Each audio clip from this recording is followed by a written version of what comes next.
അല്ല പിടിച്ചോട്ടെ അവർ വന്നോട്ടെ കേട്ടാ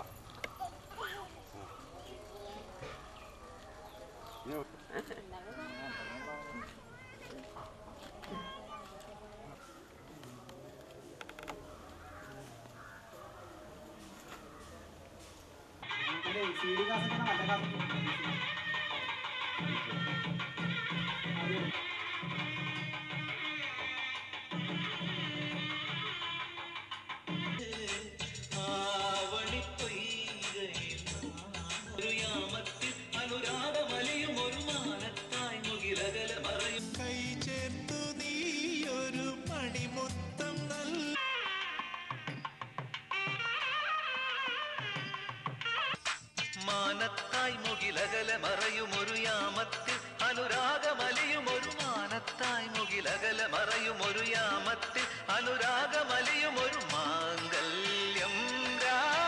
ഞങ്ങൾ ആമേനശ്ശേരി ക്ഷേത്രത്തിൽ വെച്ച് ആദ്യമായിട്ട് കാണുന്നത്. പിന്നെ അവിടെ വെച്ച് വർത്തമാനം പറഞ്ഞപ്പോൾ ഇഷ്ടമാണെന്ന് വേണ്ടി ചോദിച്ചു ഇഷ്ടമാണെന്ന്. അപ്പോൾ ഞാൻ പറഞ്ഞു ഇഷ്ടമാണെന്ന് പറഞ്ഞു. ആദ്യം അങ്ങനെയല്ല, അങ്ങനെ പരിചയപ്പെട്ട് എങ്ങനെ പറയണ്ടെന്ന് അറിയാൻ പാടില്ല. അങ്ങനെ ഇഷ്ടമാണെന്ന് ചോദിച്ച് പിന്നെ സ്നേഹിച്ച്.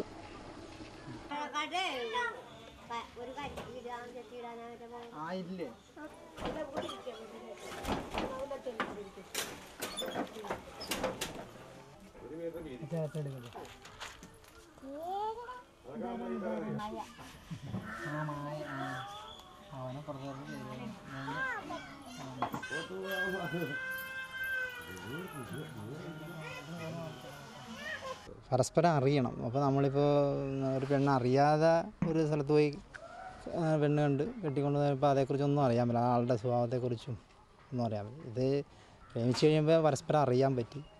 അത് കാരണം നമ്മുടെ ജീവിതത്തിൽ മറ്റു പ്രശ്നങ്ങളൊന്നുമില്ല, ഇതുവരെ പ്രശ്നം ഉണ്ടായിട്ടില്ല.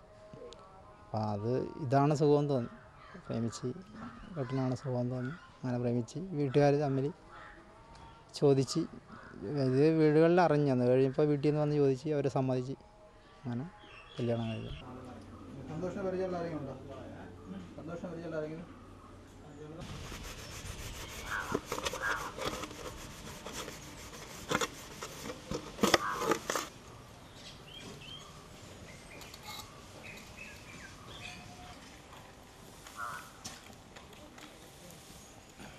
അങ്ങനെയുള്ള ഈ പ്രദേശത്ത് അങ്ങനെ ഇപ്പോൾ ഒരുപാട് ഈ ഗ്രാമത്തിൽ തന്നെ ഏറ്റവും റെക്കോർഡ് ഇവിടെയാണ് ഈ മീനാശ്ശേരിയിലാണ് ഈ പ്രേമബന്ധത്തെ പറ്റിയുള്ള റെക്കോർഡ് കിട്ടിയിരിക്കുന്നത്. പക്ഷേ അതിൽ നോക്കിയിട്ട് നമ്മുടെ ഈ ലൊക്കാലിറ്റിയിലൊന്നും ആർക്കും കുഴപ്പമില്ല, നല്ല ജീവിതമാണ്.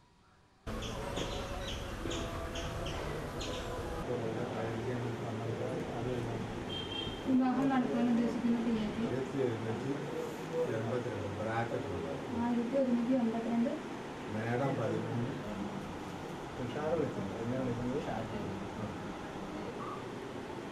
ഒരു കൊച്ചുണ്ട്. SS ഗ്രൂപ്പിന്റെ പേര്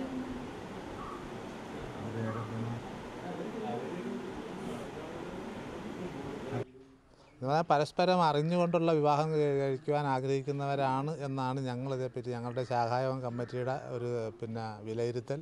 പരസ്പരം അറിഞ്ഞുകൊണ്ട് ഇപ്പോൾ ദൂരസ്ഥലത്തുള്ളൊരു സ്ത്രീയായിട്ട് അങ്ങനെയുള്ളവരുണ്ട്, എന്നാൽ പോലും ഒരു പറ്റം ആളുകൾ എന്ന് പറഞ്ഞാൽ അവരുടെ അഭിപ്രായ വ്യത്യാസങ്ങളും കാണുന്നില്ല. ഇപ്പോൾ ഈ പരസ്പരം അറിഞ്ഞ് എന്ന് പറഞ്ഞാൽ ചെറുക്കനെയും പെണ്ണിനെയും പരസ്പരം അറിഞ്ഞ് അങ്ങോട്ടും ഇങ്ങോട്ടും അറിയുന്നവർ തമ്മിലുള്ള വിവാഹം ആയതുകൊണ്ട് അഭിപ്രായ വ്യത്യാസങ്ങൾ അവരുടെ കുടുംബജീവിതത്തിൽ ഇതുവരെ അങ്ങനെ എടുത്തു പറയത്തക്ക രൂപത്തിലുണ്ടായിട്ടില്ല.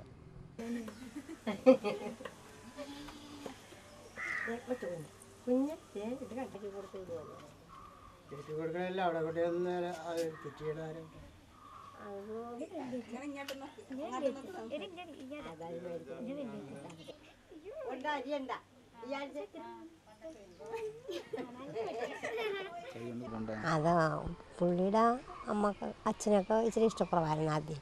പിന്നെ ഞങ്ങൾ എൻ്റെ ആളുകളും സഹക്കാരും കൂടെ വന്നാൾ SNDP മുന്നോഫീസ് വെച്ച് കല്യാണം കഴിച്ച് പിന്നെ ഞങ്ങളുടെ വീട്ടിലായിരുന്നു കുറച്ച് നാൾ താമസിച്ചത്. പിന്നെ അവരുടെ വീട്ടിൽ വിളിച്ച് താമസിച്ച് പിന്നെ ഞങ്ങളിവിടെ വന്നിട്ട് 10-25 വർഷമായിട്ട് ഇങ്ങോട്ട് മാറി വീട് കിട്ടിയിട്ട്. അപ്പോഴും അവരുടെ വീട്ടിൽ തന്നെയായിരുന്നു.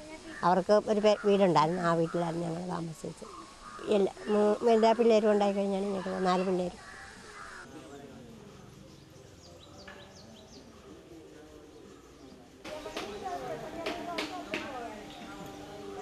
അവിടെ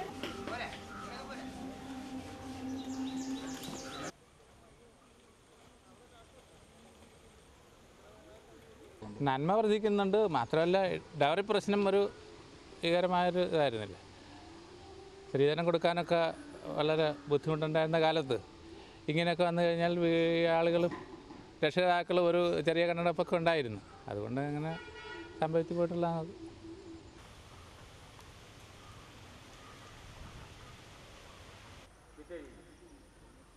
അപ്പം സാങ്കേതികമായ വൈവിധ്യം